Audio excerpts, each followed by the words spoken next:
As coaches, learning to read where are the strengths and weaknesses of your players, and then finding keys, to unlock them and motivate them and encourage them. Yeah. I think those are, for me, the key pieces as coaches.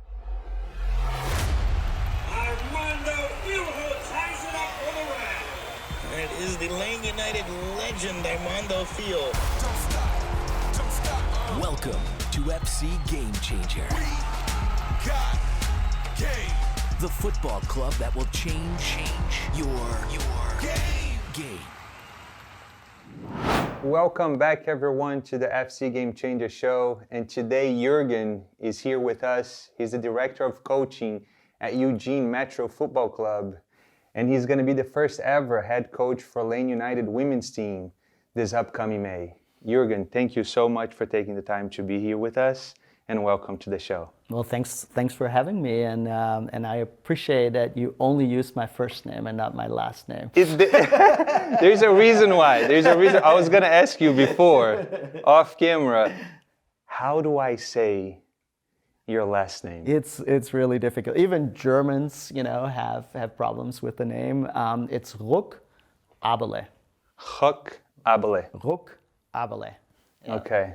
But that last name, I'm like, I have to ask Jürgen how to say it, because I don't want to mess it up. I always get a kick out of when we play somewhere, where there are announcers, the women's team always have announcers, or at South Eugene, when I coached the boys there was an announcer, and I always get a laugh out of it, how people read it, looked at it, and just butchered it. Yeah. Thanks for pointing that out and for teaching me how to actually say your last name.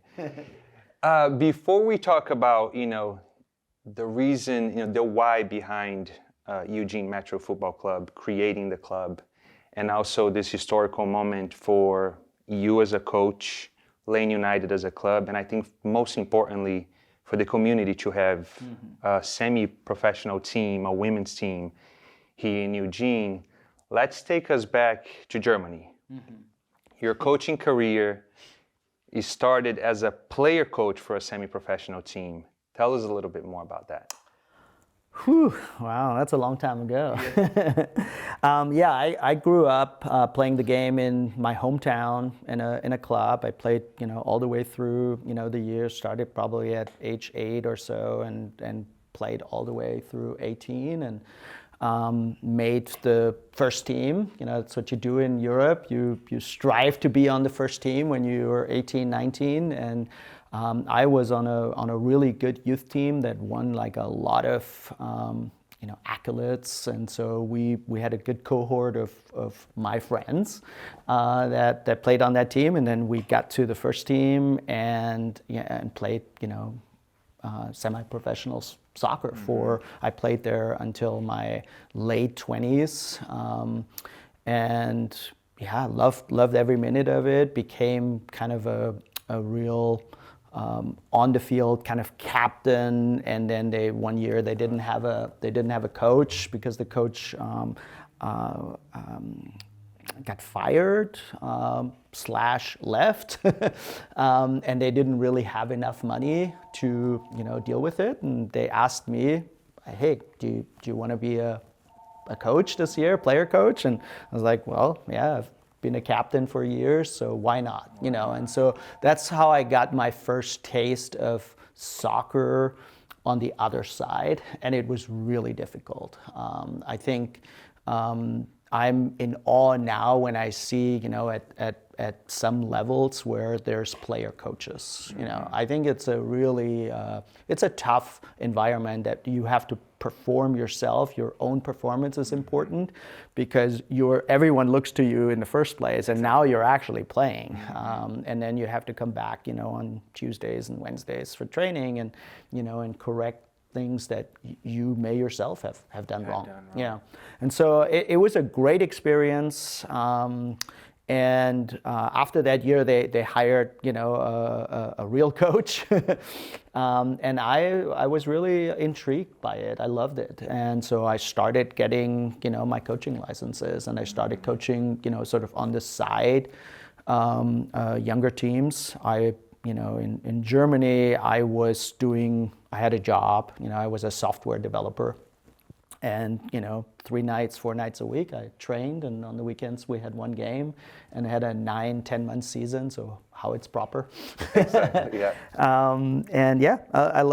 I loved my time there, and I was one of those late bloomers, kind of academically. I wanted to go back to school in my late 20s, and so I went to university in Tübingen, close to my hometown, and started studying and playing soccer on the side. And in one of those years, I decided to go abroad. And I ended up in Eugene, Oregon. Interesting. That's how I got here. So you came because of the University of Oregon? I did an exchange. There was an exchange between Oregon, the state of Oregon, and my state in Germany, which is Baden-Württemberg. That's the state that I was born and grew up in. And the two states had an exchange program that's in existence for at least like 30 years, 40 years. Wow. Yeah. And so every year there's about 40 or 50 students from Germany that come to Oregon, and then from Oregon they go to German universities. I got here in like the mid to late 90s. I arrived with a bicycle. And not a lot of money, a lot of enthusiasm. Stayed in Portland for a couple of weeks to kind of get to know Portland, and then came to the University of Oregon for a year. That's how I got here, and it was great. I was a graduate student in the history department. Loved every minute of it. I took classes in different departments, and during that year, there was a problem with my funding, and I almost had to go back home because the funding was not enough. And I started like doing intramural reffing. So that was one way how I made some bucks on the side, so I could afford to stay here. And I asked my graduate advisor, like, hey, what else can I do? Like, how can I get a job where I earn a little bit on the side? And he tells me, where are you from? From Germany? Don't they play soccer there? And I was like, yeah, they do. And I'm a soccer player, actually. And so he told me, well, I got this friend who has a kid who's always asking international students to do soccer lessons with his son. And I said, sure, yeah, I'm actually like a player, and I actually am a coach. At that point, I had like a German C license, or I can't remember exactly what I had. And so he said, yeah, I'll get you in touch with them, and they'll pay cash, and it will be easy, right? And so I pedaled with my bike to where Roosevelt Middle School is. There used to be a grass field in the back, and met the kid and the dad. And then I started doing lessons with him. And the dad was really fascinated, and it's like, oh man, you're good, and it's like, that's what it was. That's sure. what I was looking for. So he brought more kids in, and so like every Friday I had like 10 kids there. Oh my God, and he grew. Gave them lessons, yeah. And so it was really fun, and then somehow, and I played in the City League and in the Latino League, so I played, around town every time I could. And in one of those, so my name got kind of, around town, and this woman contacted me and said, hey, we're looking for a coach for our kids sports team. And so I met with her at a Starbucks, and she told me about the team. I was like, sure, Yeah. So I started coaching that team, and that's how I started coaching. So I started the skid sports team, and then at the end of the year, I went back to Germany. But the woman that hired me to coach her son's skid sports team is now my wife. Oh my! So full circle. Yeah. So we met, and I spent this part of the summer with her, but then I went back to Germany. And at the same time, my history department really liked my work there, and they said, come back, And so I went to Germany for a year, played soccer again with my old club, and came back here in 2000 or 99, and I did a master's. And then I did the same 2 years later when I had my master's. I went into a PhD program to become a history professor. So that was sort of my plan. And while I was, here, I coached, in kids sports, and then I coached for that other club, Oregon United Soccer Academy. And then I got involved into this new club with Eugene Metro. That's how it started. That's how it started, yeah. So in 2006, a number of parents were, unhappy with the club that was there for a number of reasons. And they formed a new club, and I was one of the 3 coaches that was there. And we had 3 teams. We played under kids sports because we weren't yet sanctioned by the state organization. So we asked Beth Smith. I don't think Beth was the director back then, but whoever her predecessor was, we asked kids sports, can we play under your name so we get player cards for the kids? We used T-shirts with kids sports on the back and EMFC on the front. And a year later, we were sanctioned and, had tryouts, and then started really forming a real club. And back then, how many academies were there? Here in town? Yeah. It was really that old club was still in existence. That now kind of became the... And then we were sort of the new kid on the block. And within a year and a half, 2 years, the old club folded and, went under. And then we became really the main club in town. I was asked in 2008, I was asked by the board whether I could be the director of the club. Because the other director, Mac Wilson, who was our first director, got a job at the University of Oregon for the women's program. Okay. And so I worked on my PhD. I have about 3 chapters of a dissertation written in my... Did you finish it? No, I did not. Yeah, I did not. So I did get sidetracked. So I did my dissertation, and I was the director of the club in 2008. And by 2009, it was clear to me that I either have to do this or that. I couldn't do both. Yeah. I sat down with my wife, and we thought about it. I thought about it, and I haven't looked back since. I love my job. Yeah. I love to be surrounded by the game. I love working with kids, and I have an amazing coaching staff that, they're all passionate about the game.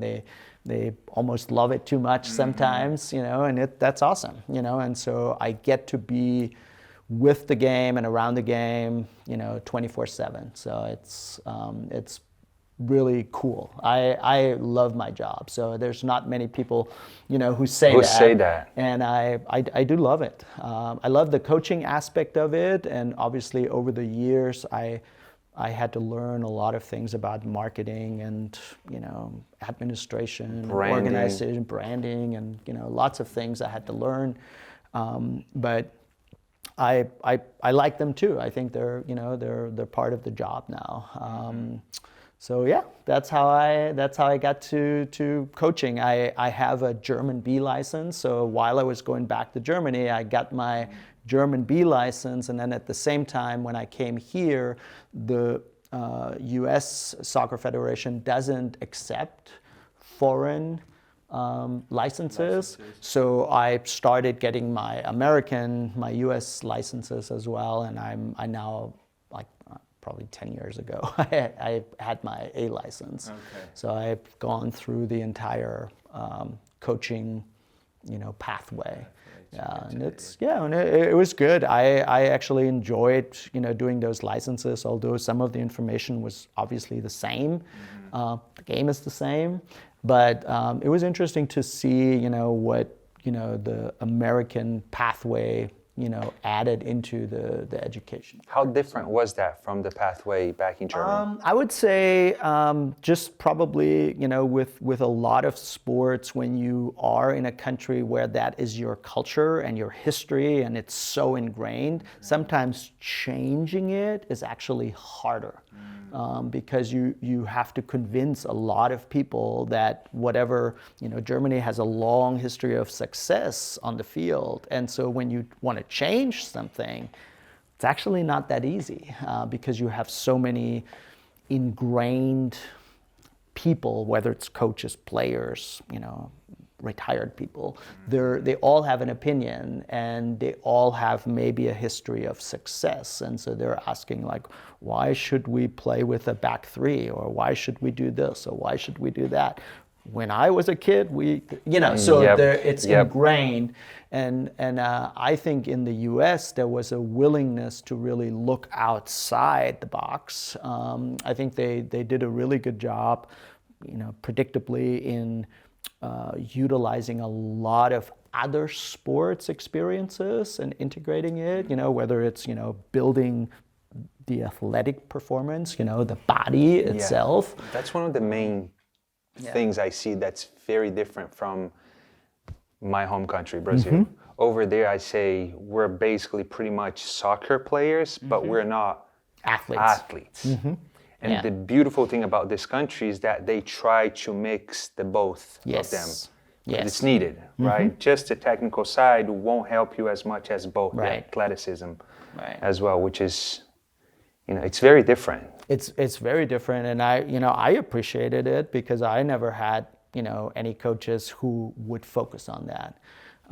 I would also say because the U.S. is on the outside looking in, they look at what other countries do.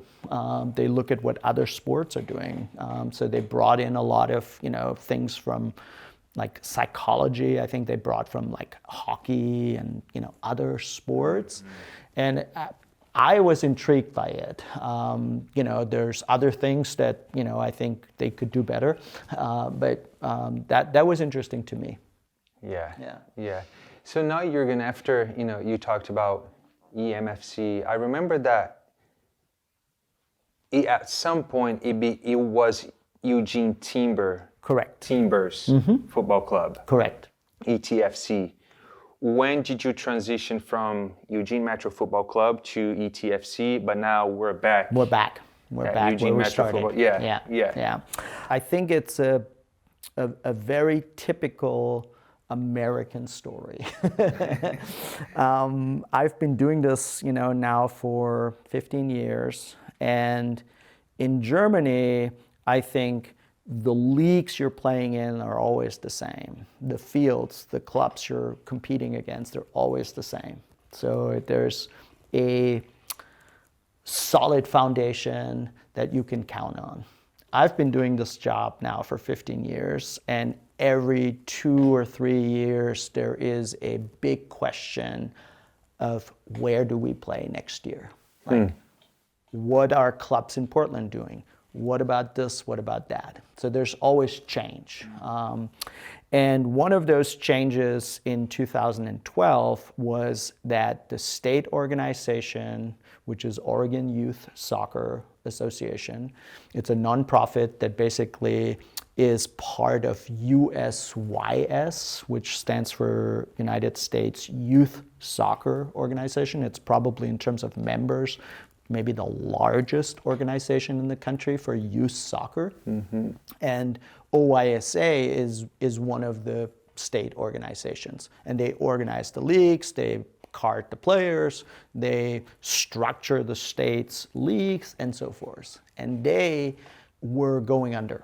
So they had financial issues, and they had issues with the larger clubs in Portland who did not like what that structure looked like. And so these clubs basically said, we're leaving. And if the top clubs in Portland leave, then who do you play? We would have no one to play. And so I had a good network of friends in those clubs, directors that I worked with. And so I was at least part of their discussions. They invited me. And in those discussions, it was very clear to me that they will leave. They will leave the state organization, and they extended to us like, hey, we want to play your teams, but we don't want to drive to Eugene.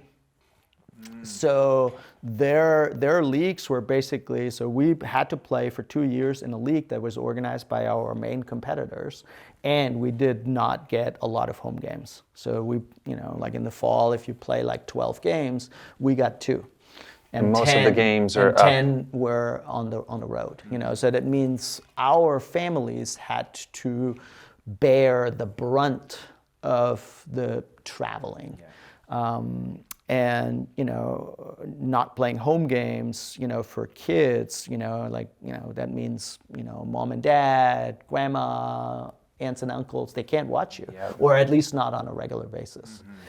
So that was the situation. So for 2 years, we had to play in this league. And that was right around the time when the Timbers, started to become a larger player in Portland. So they became, a MLS powerhouse, and they reached out to clubs because they wanted to bring the state back together. Interesting. And my prediction was that the biggest player in Portland will win out. And when they reached out to us and said, hey, do you guys want to be one of our affiliate clubs? That's why we affiliated with them. We could see that their intent was to bring the state back together, and we appreciated that. I think that was a really good approach. And I got in front of my board and told them, like, logistically and strategically, that is the right decision. And that meant to us changing our name. That's how we became Eugene Timbers. They asked us to change our colors. So we went to red and black. So that's why you see still some red and black here. And we became an affiliate in an alliance. So we still were the same nonprofit organization. We didn't even change our name in the state registry. Just DBAS. We just worked with Eugene Timbers FC now. We developed a new logo, we rebranded everything, and then there was no money. We didn't have to pay for that. So it was just like a rebranding effort. And in the first 2, 3, 4 years, the relationship was awesome. I think they provided a lot of coaching education. Our kids got to go to Portland in the stadium and play in the stadium like a 5v5 tournament. And so there were like lots of good things that they did. The 7 clubs that they asked, they would get together and form like a team that would go to a tournament that we ourselves wouldn't be able to go to. But if we get all the top players of the 7 clubs together, that would we could go to a team. Dallas Cup, or we could go to a prominent showcase tournament. And so that was really good. The Timbers organized ODP, which is the State Olympic Development Program. And so they organized a tournament each year in May, and all our alliance teams would bring the top players to that tournament. So there were some really good benefits to our kids, our coaches. I don't really know if the branding, got us more sponsors. I don't think so. There's not a lot of money in youth soccer, unfortunately. Like most companies that sponsor us, they sponsor us because they have a kid in the club. Usually that's how it works. There's a few exceptions, but for the most part, that's the main relationship.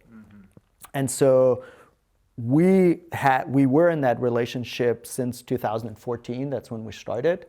And then I would say by 2018, 19, the amount of work and energy that the Timbers put into the alliance was reduced. So they didn't have like a dedicated person who worked on the alliance. So that was one issue. So it was our job to do it. And we're already, like, I work 24/7. So telling me, like, hey, let's organize a team to go to Dallas, with 7 other clubs that are from, Rogue Valley all the way up to Vancouver, not an easy task. Yep. And so what was clear is that they put less effort into the alliance, so it became more like just a name. And then they added clubs from New Mexico, Alaska, Idaho, Wyoming. So all of a sudden there were all these clubs from areas in the country where, like, we had no connection to them whatsoever. So it didn't make a lot of sense to most of us. And I would say if the pandemic hadn't happened, we probably would have left the alliance in 2019. Because we already discussed it at the board level. It was, pretty much just a matter of, do we really want to rebrand again? Bring it back. Yeah, and then the pandemic hit, and then that really occupied us for at least another year and a half, to deal with the pandemic itself. And then when we came out of the pandemic and started playing again, we also learned, just like everyone else, we learned of some of the things that had happened in the Thorns and Timbers organizations, how they, verbally, sometimes, more abuse players, in their own, on their own teams. And so there was a report that U.S. Soccer initiated, and it was published this fall, and I think in September, and that was sort of the last straw for us. Like, we obviously we deal with kids, and the report was predominantly dealing with adults, but it clearly indicated that the culture around clubs, because a lot of the coaches that were accused of abusing players were professional coaches, but they also coached in youth clubs. And so the connection was very, very close. And we did not want to be associated with that. Okay. Yeah, and so we told them we're leaving. We designed a new logo, and now I'm an experienced rebrander, so I've done it already twice. So everything looks pretty good, by the way. We have this artist, Eric Keski, is here in town that has done all our logos, and he has done an awesome job. And we love his work, and it took a while, to get everyone's opinion, and as you can see, the logo has a story to tell. It brings like our geography, the 2 buttes and the 2 rivers in, and so I think it has a really cool story too. And the colors as well. The color scheme is super nice. Yeah, and then those were our original colors, and so I think now we're just back. Yeah. We're back where we started. Yeah, that's cool. I'm happy. I've talked, now with, a number of people in the state and in our club, and it seems like people really enjoy the new logo. They enjoy the name and the story, and I think we've moved on already, which is interesting because it just happened like a few months ago, and yet it seems like we're not even talking about it anymore. So which is cool. It's interesting too that you brought it back, the original name. Instead of going to a completely different route, you're like, no, let's bring it back. We wanted to make sure that the roots of the club, that we stay true to them, and I would say that the roots of our club are, that we're a community-based club. We have programs for every kid. We have a program for kids with disabilities. It's called Top Soccer. Awesome. And we have had that program since the beginning. We stopped it during the pandemic, but we just brought it back. And the top level, we have that. Our girls are playing now in a national platform. Our boys will most likely join a national platform very soon. And so we're kind of really covering everything from, from kids with disabilities, kids that are age 4, and all the way up to age 19. And, up until last year, we also had a women's team that at least on the women's side, people could come back and play on the women's team over the summer. And so it's that's who we are. I think we value those roots. We value the development of players. We value that kids and families are sometimes with us for over 10 years. I mean, I just graduated a couple of kids last year who I had pictures from in our junior academy when they were 9, and now they're playing, soccer at Chico State, and it's really cool. Kind of those stories are cool. I've players who I'm now getting invited to weddings, and they have kids themselves. Cool. So some of the players are now bringing their kids to the club. So it's pretty cool. We have players that are coaching for us. So they played for us. They went to college, played college soccer, and now they're back. And they're coaching for us. And so that's what I remember from how it is in Germany. It is a community, and players, and people go all kinds of different routes. But if they do stay here, they want to give back. Yeah. And I think that's why I do it. I love that part. That's awesome. Let's talk a little bit more about the, Lane United women's team. Yeah. How cool is that? I would have never thought, I have to say, I grew up obviously playing and coaching boys, that's what I did all my life. And when I came here, I coached boys. I was the South Eugene head coach for 12 years, on the boys side. I coached boys in the club, and sometime in 2011, I think, I coached my first girls team. It was the Magic. They were called the Magic. And that was the name? That was the name of the team. And there was my first girls team that I coached, and I really enjoyed it. I had those girls for probably 3 or 4 years. Many of them I still know. One of them is coaching for us and has founded a company called the Female Edge. Wow. And it's a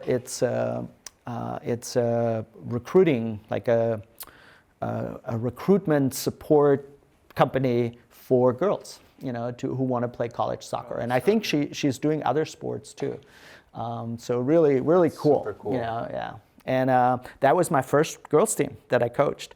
And part of, the story of the club was that we wanted to represent the community in all parts. So we have young kids, we have old kids, we have boys, we have girls, and we have, top players, middle players, and beginners. We have all levels. And I would say our club probably was more heavily on the boys' side. And when I started coaching this girls' team, I really wanted to elevate the girls' side to make sure that, we do a good job for both genders. And so I continued to coach both boys and girls, but I more heavily started to gravitate to the girls' side. And in 2012, I realized that we had graduated girls, some of them who went to college, and then there was nothing for them to come back. And back then, which is now over 10, 11 years ago, the opportunities for girls were very, very limited. That has drastically changed, I think, over the last 10 years. But back then, there was not a lot of options for women to play. And so we joined the WPSL, which at that point was the largest women's league in the world. Like, like amateur league for women was the largest in the world. They had over 120 teams in the country. And we joined them and loved every minute of it. It was a really good experience for the women who played in our club, because it was a club team that like 80% of the players were growing up in the club, played college somewhere, and then came back over the summer. Yeah. And then, sometimes we got like, University of Oregon players, OSU players, we had international players every year. We had players from Italy, we had a player from Brazil, we had a player from Mexico, we had a couple Germans.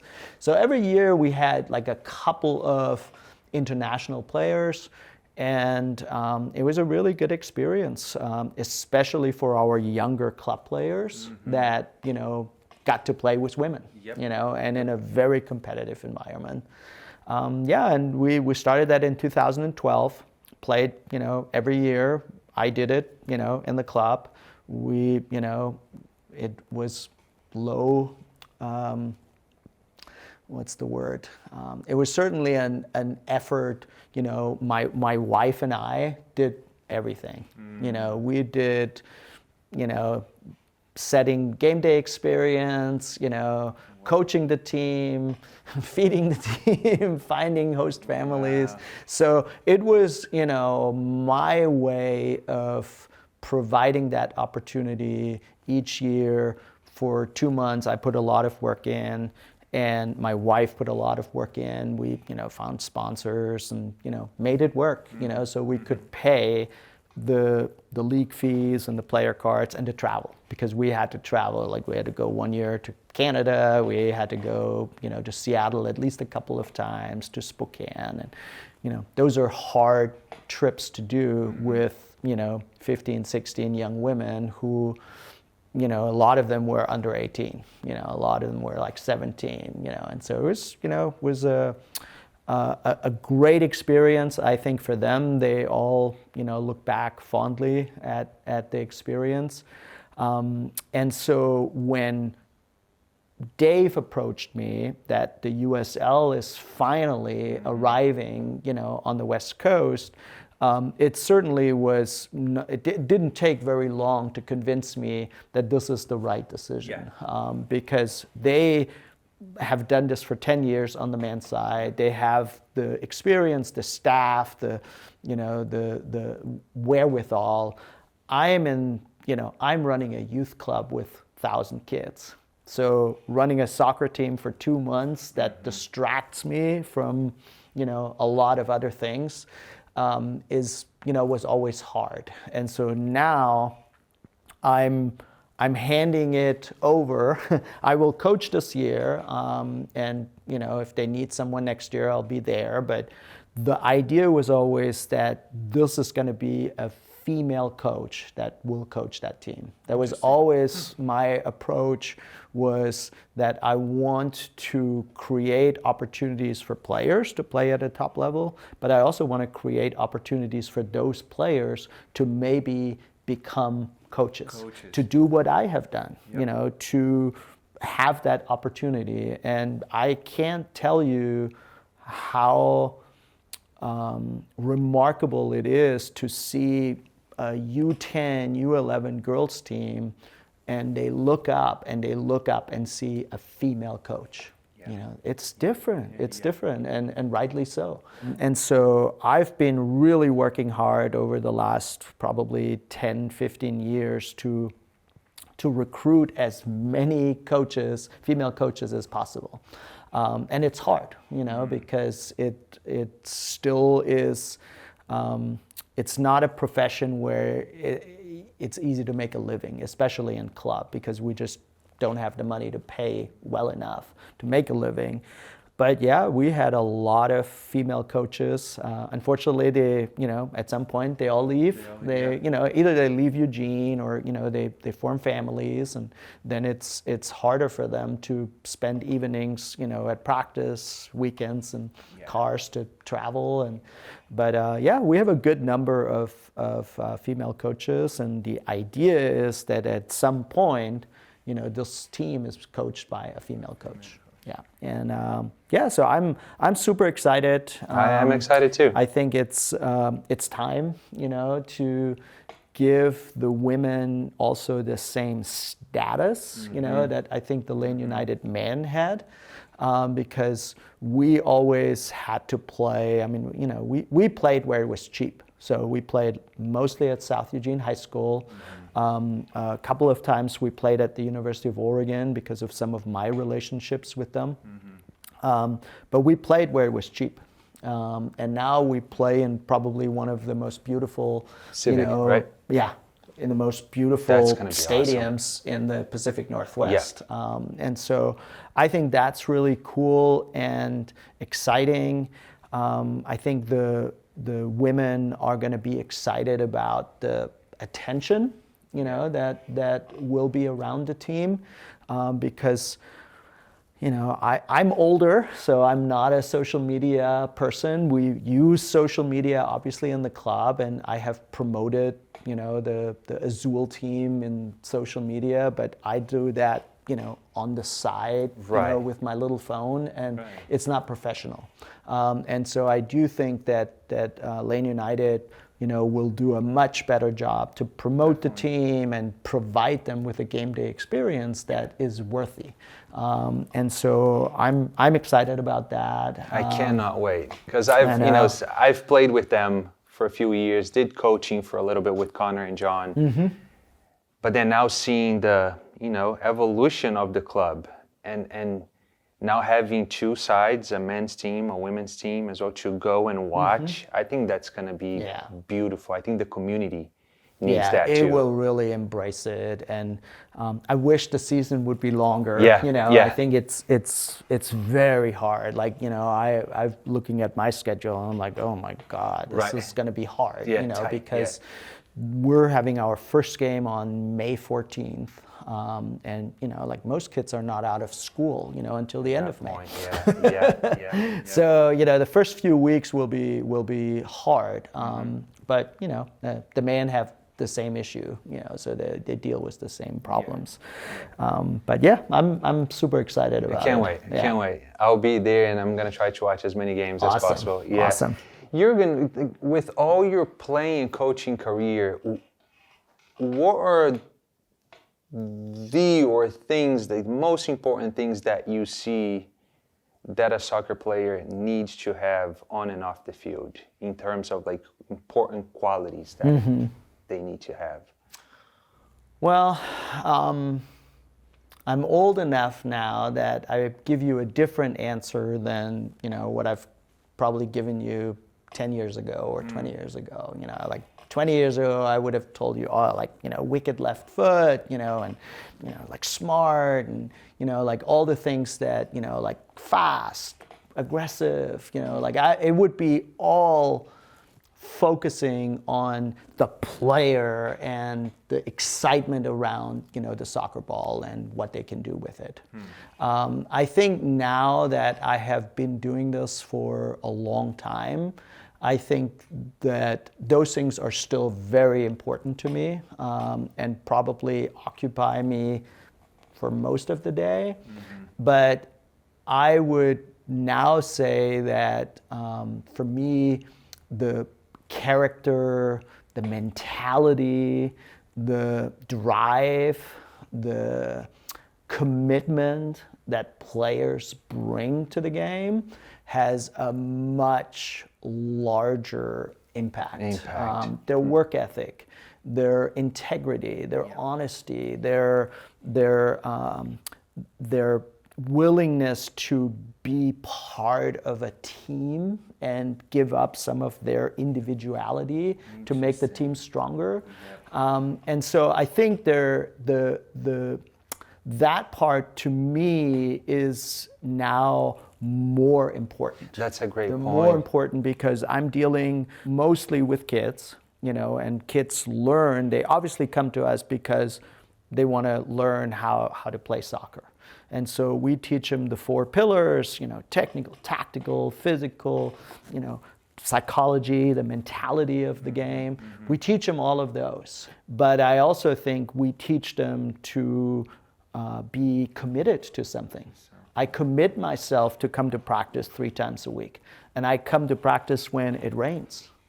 And I come to practice when it's 90 degrees. And I come to practice when I had a really rough day. And I still come to practice. And I put everything into my craft on good days and bad days. Like I just messed up my pass. So what's my response to it? So I could go on and on and on about how important I think the lessons that kids learn in a safe environment. Like sports it's safe. It's like if they lose or win, it's not that big of a deal. So they can experience success. How do they respond with success? Are they It's a much higher level getting thinking. arrogant or lose their humility? Yeah. What about adversity? Like what if they fail? Are they going to be responding by, hey, I quit, or I'm lashing out, or learning how to deal with the ups and downs of life in this bubble of sports, I think is a really, really powerful message. And most kids, just like I do, I look now back on the things that I learned as a kid that made me who I am. And it's not my right foot or my left foot or the championship I won at whatever. That's not what I remember. What I remember is like the small things, the small lessons that I look back on. It's like, I get it now. I get it. And it's our job as coaches is to help kids through that. And, people often say, we had it harder back in the day. And, I had to bike to practice and, I didn't have a support team. But I would say the challenges that kids today have, they're so much larger, so much larger. I think there's way too much pressure on them. There's, a consistent eye on them, whether it's social media, how they look, how they play, how they are. And they have no independence anymore because there's always something there. And so sports, I think, allows them to be who they are. Be kids, play, learn something. And then our job is to help them get through the hundreds of times in a game that they make a decision. As a soccer player, you have to make decisions every single time. You're either on the ball or off the ball, it doesn't matter. You're making a decision, and then it will depend on whether that decision is correct or incorrect on lots of factors. And for me, those lessons that they learn in every practice, in every game, and how we can help them, shape them to respond well to good or bad things. I think those are the moments where I think coaches have very powerful roles in the lives of those kids. Right. Yeah. And you can crush kids. I think that happens unfortunately a lot. That coaches are maybe too harsh, or they're in it for their own ego because they want to win. And so they're not seeing that those are kids that are developing. On the flip side of that, I also think coaches have to challenge kids because I think a lot of our society is trying to make things very easy for kids. It's a balancing And act. it's a balancing act where they have to be challenged, and your job as a coach is to find the right balance of challenge and praise that goes up, over time. And I think the hard thing for coaches is that we have, 15 kids on a team, and every kid is different. Every single kid is different. Challenging job. One kid needs to be challenged not on the soccer end, but more on the confidence end. Another kid needs to be challenged on physicality, or on the mental aspect. And so as coaches, learning to read where are the strengths and weaknesses of your players, and then finding keys, to unlock them. And motivate them and encourage them. Yeah.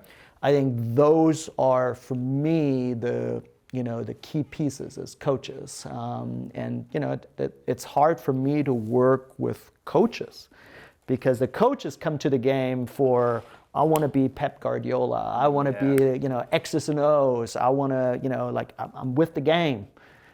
Yet so much of our work has nothing to do with X's and O's. I mean, it's obviously an important part, and we all love that part.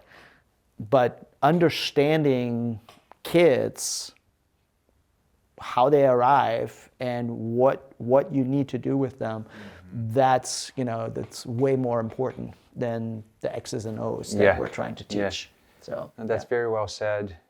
Let's bring you back to Lane United. You mentioned the season starts May 14 is our first game. Our first practice is May 5th. The Women's World Cup is like in mid-July or so. Yeah, 20th. Yeah.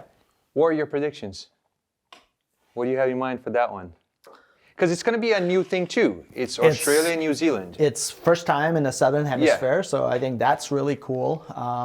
I biked around Australia for 6 months. Oh my God! And so I'm a big fan of Down Under, and have spent time there.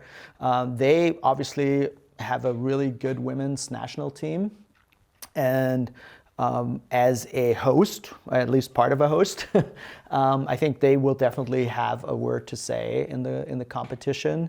I think the U.S. is now defending their title. They won it also before, so they're now 2-time defenders. They obviously are the team to beat. I think there's no doubt about it.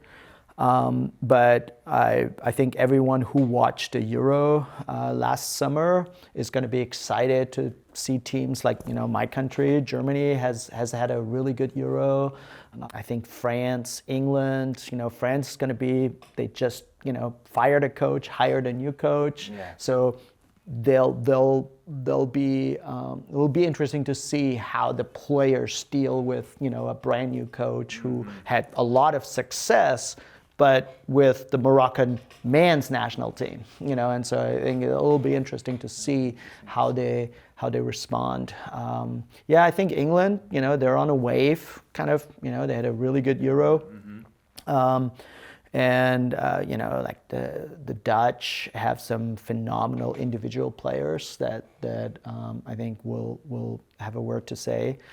I think Brazil, I mean, they're kind of reconstructing. They have to, everything. Really replace, a Martha and like some of the key pieces that they had for 2 decades. Exactly. But I'm always a strong believer that there's, good talent there. So it'll be really interesting. It's also the first time that the Women's World Cup has, I think, 32 teams. So there's like, I think it also represents the growth of the women's game, that there's like so many more countries now have, not only they have a women's team, but they have good women's team, and they have built good national club leagues in their countries. Like Spain is, for example, is a really good example of that. Yeah. We had several Italian players playing on the women's team, and when they were here, which is now probably. Oh, really? National level? No, they were on national level, but they played on first, on professional teams in Italy. Yeah.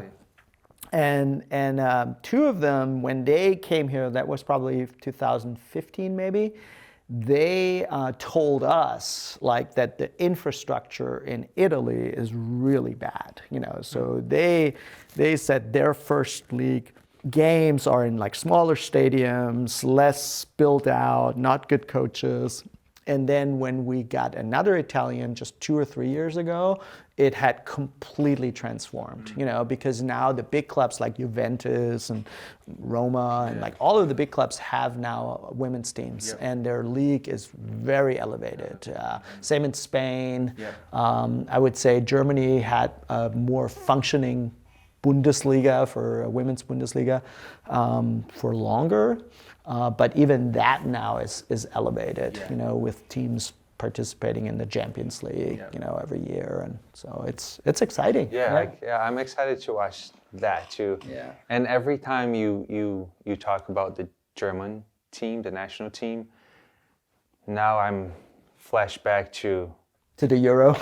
not even the World Cup when German. Oh yeah. Mm-hmm. Germany versus Brazil, 7-1. Yeah. In Brazil. Yeah, that was crazy. In Rio. Yeah. And it was a go after go, and I thought my computer was bugging out. I kept restarting. I'm like, no, the internet, something is going on. Something wrong. This can't be right. This can't be right. But it was one after other, 7-1. Yeah. This was the craziest, game that I've watched live. I mean, totally well deserved. The way you guys played from the get-go, the drive to win that game, especially, it was in Brazil. It was in under Maracanã. Tough conditions for Germans. Yeah. I just remembered that, and I'm like, oh my God, that was a tough one. We have a Brazilian coach in the club. Do you know Marcelo? Marcelo, yeah. And Marcelo, he's still not over it. No, I don't think we're ever going to be. It was really rough. I felt bad because I'm a big Brazil fan. I love the way how we had Brazilians a great team play. too. Yeah. Oh yeah. Yeah, it just showed that we're not ready for the German team. That was a tough one to swallow. The Germans bring just like a lot of discipline and like the team operating at a tournament. I think that's where we had probably the biggest strengths over the last 60, 70 years. Not the last two. Yeah, I think they're also kind of going into like a rebuild as well. Yeah, I think it's tougher with the Premier League and like these leagues that spend so much money.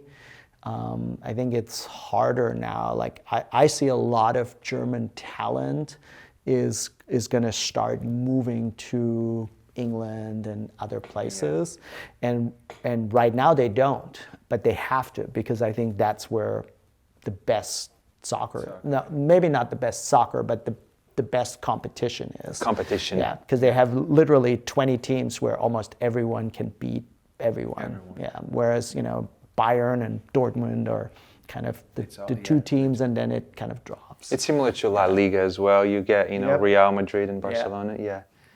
So Jürgen, we're getting to the end of the interview, and we ask this question to every guest. What has been a game changer moment in your life, and why? Well, I think I started with that story. I think for me, the game changer probably was that I took my bike on a Tuesday afternoon and rode to a Starbucks, and listened to this lady about, wanting to hire me, as a coach for their soccer team, because that's really how I see my life has changed. I met my wife on that day. I fell in love, and I, happened to be coaching, and so I became a coach, and now I'm a director working with, a couple generations of soccer coaches and lots of kids. And so I would say that's probably my game changer moment that, not only brought me from, I've never thought of moving to the United States. That was not my plan. If someone had asked me in my early 20s whether I would ever consider moving to the United States, I would have said no. I hated the United States. I was on the changed your street mind, huh? protesting, you know, like against Reagan or, you know, whatever the political, you know, scenario was. And so I was, you know, I was coming to this country out of curiosity. I wanted to see more.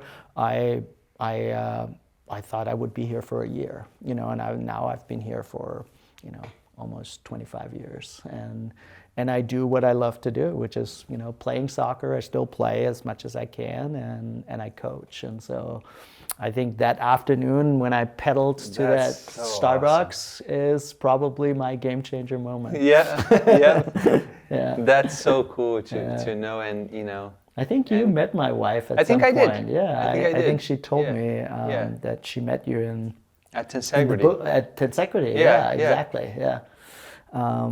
Yeah, and I, by the way, I'm a big fan of Tensegrity. So I have a lot of players that, you know, like had injuries, and That's a good and they, you know, I think they kind of do things holistically. Yeah. And I like that approach. So they don't not just like- look at you and say, well, you know, your knee is hurting. Let's look so at the knee. let's look at your knee, you know, Yeah. and a lot And of times. most of the time, yeah. It's other things. Yep. Yeah. It's either the ankle, it's either the Yeah. hips. Yeah.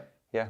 Jürgen, how can people find out about Eugene Metro Football Club? You know, parents, you know, families trying to get their kids involved with the club. And also for players, they're trying to play for the Lane United women's team. How can they find you guys?